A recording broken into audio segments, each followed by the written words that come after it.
नमस्कार दोस्तों, दादी नानी और किताबों की कहानियों में आप सभी का स्वागत है। चलिए एक छोटी सी कहानी आप सभी को सुनाती हूँ। एक राघवपुर नाम के गांव में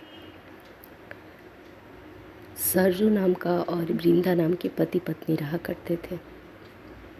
सरजू बहुत ही मेहनती और ईमानदार आदमी था। अपने गांव में खेत में काम करता था। किसी को मतलब घर में भी काम का ज़रूरत होता था तो कर दिया करता था।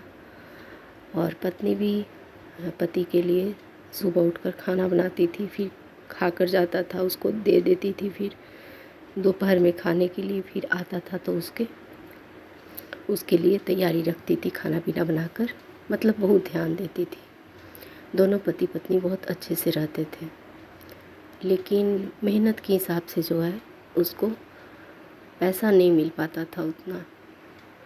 मेहनत तो बहुत करता था, काम बहुत करता था, लेकिन पैसा नहीं मिलता था।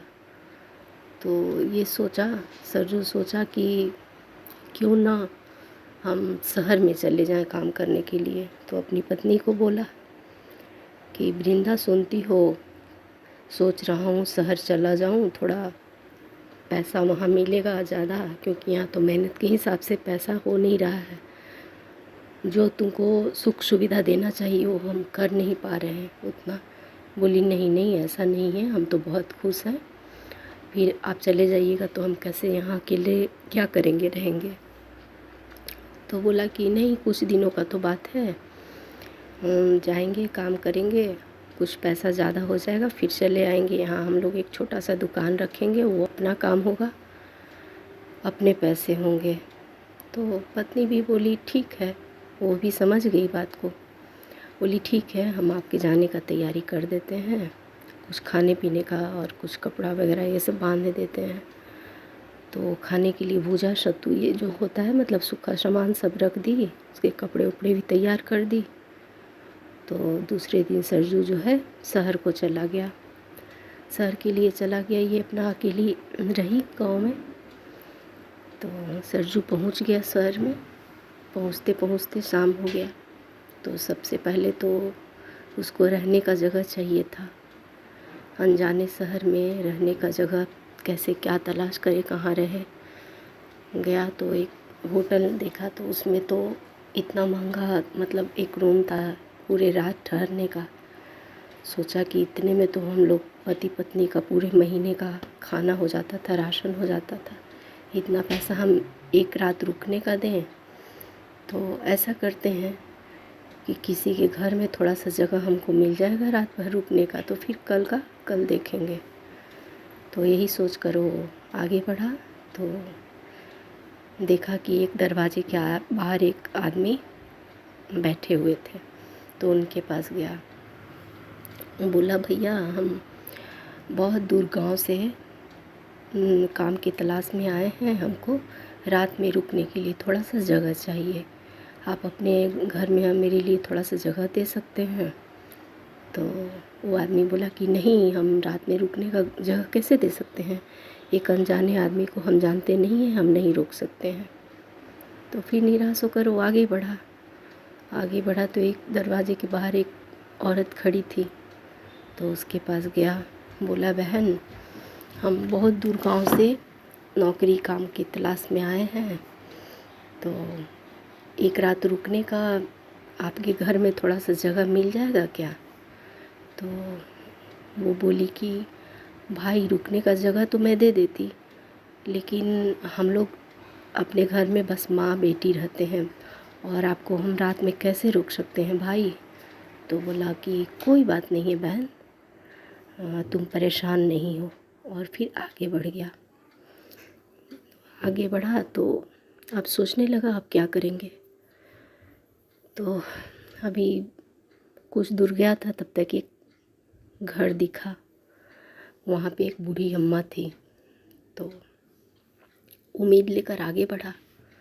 गया तो बोला, अम्मा, बहुत दूर गांव से हम नौकरी के तलाश में आए हैं, कोई काम काज मिल जाएगा, हमको रात में थोड़ा सा रुकने के लिए जगह मिलेगा क्या आपके घर में। तो अम्मा बोली कि हाँ हाँ, क्यों नहीं, तुमने हमको अम्मा बोला है, तुम अम्मा बोले तो तुम मेरे बेटा हुए, तो एक माँ अपने बेटे को कैसे नहीं जगह देगी। तो अब तो खुश हो गया, इसको रात भर रुकने का जो जगह मिल गया, मतलब रुकने का व्यवस्था हो गया। अब ये खुश हो गया। तो रात में अम्मा के घर में रुका।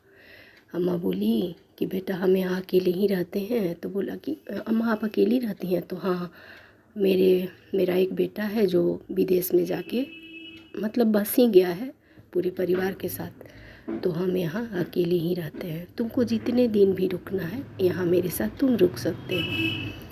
तब तो इसका रुकने का तो व्यवस्था हो गया। अब मतलब कोई रुकने का ठिकाना तो खोजने का मतलब ज़रूरत ही नहीं था।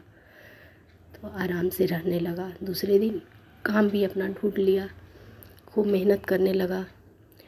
मेहनत कर रहा था पूरे दिन, पूरे मतलब बहुत मेहनत करता था। रात में एक ही बार आता था अपना, और मेहनत करके 10,000 रुपये इकट्ठा किया। तो सोचा कि यहाँ पे अम्मा भी अकेली ही रहती है और एकदम एक मतलब सुन सन्नाटे में ये घर है, तो क्या करें, इतने पैसे हैं। तो अम्मा बोली कि सुनो बेटा, तुम ऐसा करो कि इस गांव के जो ज़मींदार हैं उनके पास इस पैसे को तुम रख दो, वहाँ तुम्हारे पैसे सुरक्षित रहेंगे। तो अम्मा के बोलने पर वो गांव के ज़मींदार के पास गया पैसा रखने के लिए। तो बोला कि हम दूर के गांव से आए हैं और ये मेरा इतना पैसा है, और आपके पास सुने हैं कि सुरक्षित रहेगा, इसलिए हम रखने आए हैं। तो ज़मींदार बोला हाँ हाँ बिल्कुल, तुम एकदम रख कर भूल जाओ कि तुम मतलब किसी तरह का कोई चिंता मत करो, यहाँ तुम्हारे पैसे एकदम सुरक्षित हैं। रख करके आ गया। उसके बाद अपना फिर काम वाम करने लगा। एक दिन काम करके जल्दी से घर आ गया था, लौट आया था। तो आकर बैठा था तो इसको अपनी पत्नी की याद आई कि इतने दिन हो गए, 2 साल से हम बाहर हैं, वृंदा अकेली है, कैसे रहती होगी, अपना सोच रहा था। तो अम्मा को बताया, अम्मा इतने दिन हो गए हैं, अब मैं सोच रहा हूँ कुछ पैसे हो गए हैं तो मैं गांव लौट जाऊँ। तो अम्मा बोली ठीक है, मतलब बोला कि मतलब हमको पत्नी की याद आ रही है, जो जो बात था बताया। तो अम्मा बोली ठीक है। दूसरे दिन वो पैसा लेने ज़मींदार के पास गया, गांव लौटना था। तो जैसे गया तो ज़मींदार बोला कि तुम कौन हो भाई? तो बोला हम कुछ दिन पहले आपके पास 10,000 रुपया रखने आए थे, जो रखे थे वही लेने के लिए आए हैं, अब हमको गांव जाना है। तो बोला कैसा पैसा, कौन हो? मतलब एकदम वो ज़मींदार जो है वो रंग बदल दिया, मतलब पहचानने से इनकार कर दिया। फिर अपने आदमियों को बुलाया, बोला खींच करके इसको बाहर निकाल दो। वो आए, बाहर निकाल दिए इसको। फिर निराश होकर के चला आया अम्मा के पास, पूरा मायूस था। तो अम्मा बोली क्या हुआ सरजू, क्या बात है बेटा? तो बताया अपना जो सारा बात था बताया। तो अम्मा भी दुखी हो गई कि मेरे कहने से ही ये पैसा वहाँ रखा था, हमें इसका पैसा रखवा दिए। दोनों अम्मा और सरजू दोनों एकदम दुखी थे, दोनों बैठे हुए थे। तब तक अम्मा की पड़ोस में एक सरस्वती नाम की रहती थी महिला, वो आई।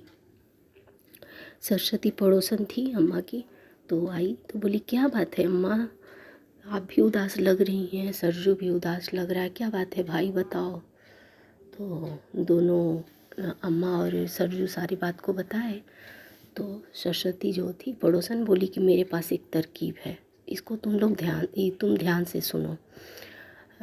एक बड़ा सा संदूक ली और उसके बाद वो बोली कि हम इसको लेकर जाते हैं, और जब हम जाएंगे ज़मींदार के पास उसके कुछ देर बाद तुम आना। सरजू को बोली, और अम्मा को बोली कि आप बाहर ही रहिएगा अम्मा, जब हम जाएंगे बात कर लेंगे तो सरजू जाएगा और उसके थोड़ी देर बाद आप आइएगा और आकर बोलिएगा कि चलो बहू, मेरा बेटा आ गया है बाहर से, अब तुम चलो घर। तो अम्मा भी समझ गई, सरजू भी समझ गए, सारे प्लान को समझ गया, तीनों को ही गया। बड़ा सा संदूक सर पे उठा ली सरस्वती जो थी और गई ज़मींदार के पास। वो देखा, ज़मींदार देखा इतना बड़ा संदूक लेकर के ये एक महिला आ रही है मेरे घर में। बहुत खुश हुआ कि इतना बड़ा संदूक है तो इसमें बहुत सारा मतलब खजाना भी होगा। तो बोली कि भाई ये हम हमारे पति बाहर गए हुए हैं, हम इसको रखने आए हैं आपके पास, सुने हैं कि सुरक्षित रहता है सामान इसलिए। तो हाँ हाँ बहन, एकदम निश्चिंत होकर रख दो। पूरा खुश हो गया संदूक देख करके। तो बोली कि ठीक है भाई, रख दे रही हूँ, पर कैसे कुछ मतलब जैसे भी बात ही कर रही थी तब तक वो सरजू जो है अंदर आ गया। तो बोली कि देखो बहन, तुमको रखने में दिक्कत हो रहा था, देखो अभी बता रहे हैं। अरे अरे तुम बहुत सही समय पे आए हो, तुम्हारे 10,000 रुपये हैं, रुको तुमको देता हूँ। तो क्या हुआ कि वो 10,000 रुपया सरजू को दे दिया। तो देखो बहन, तुमको अब तो विश्वास हो गया ना, इसका पैसा मेरे पास था, उसको हम दे दिए। इस तो ये मेरे पास सुरक्षित रखने के लिए ये पैसा आपने कमाई का रखा था, जो बहुत अच्छे टाइम पे आ गया, इसको हम दे दिए। तो बोली कि ठीक है भाई, ठीक है, मेरे संदूक को भी आप अच्छे से रखिएगा, फिर मैं आकर ले जाऊंगी। तब तक उसको तो 10,000 मिल गया सरजू को, इस जो प्लान बनाई थी उस हिसाब से।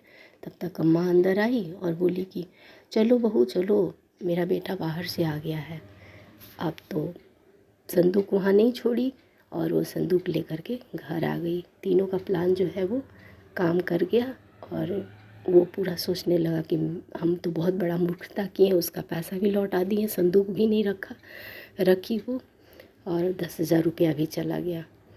तो सरस्वती के समझदारी से सरजू का 10,000 रुपया जो है मिल गया। सरजू सरस्वती और अम्मा का धन्यवाद करके अपने गांव चला आया और एक छोटा सा दुकान खोला और पति पत्नी अच्छे से रहने लगे, हंसी खुशी के साथ रहने लगे। ये कहानी आप सभी को कैसी लगी? वीडियो पसंद आए तो वीडियो को लाइक कीजिए, चैनल को सब्सक्राइब कीजिए। कहानी पसंद आई हो तो अपनों के बीच शेयर कीजिए। Thank you.